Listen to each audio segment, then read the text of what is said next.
Patay ang isang buntis matapos daw siyang bugbagin ng kanyang kalibin kagabi.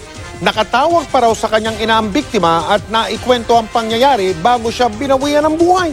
Nakatutok si Susan Enriquez.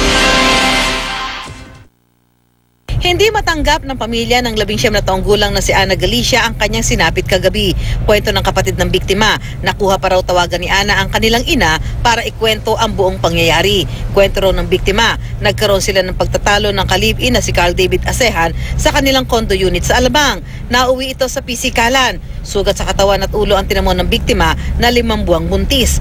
Bagamat duguan, nadala pa raw ni Ana ang sarili sa ospital. Nagkukwento naman yung biktima sa kapatid niya na siya ay inihampas sa pader nitong asawa niya.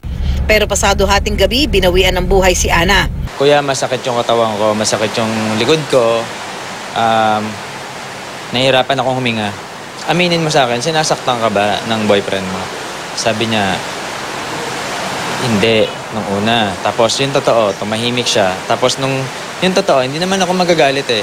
Gusto ko lang malaman kung ano nangyayari sa'yo. Ang sabi niya, oo kuya, sinasaktan ako. Nabanggit din daw ni Ana sa kanyang nanay na kaya sila nag-away ng kanyang kinakasama ay dahil ayaw pumasok sa trabaho ni Ana na isang call center agent. Si Asehan walang trabaho.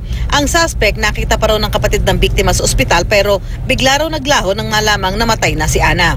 Kung wala siyang kasalanan talaga, sumuko na lang siya. Patuloy pa rin naman ang ating follow-up operation para pwede pa naman siyang arrestuin anytime.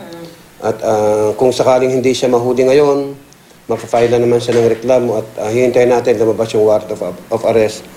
Homicide at intentional abortion ang isasampang reklamo laban sa suspect. Susan Enriquez, nakatutok, 24 oras.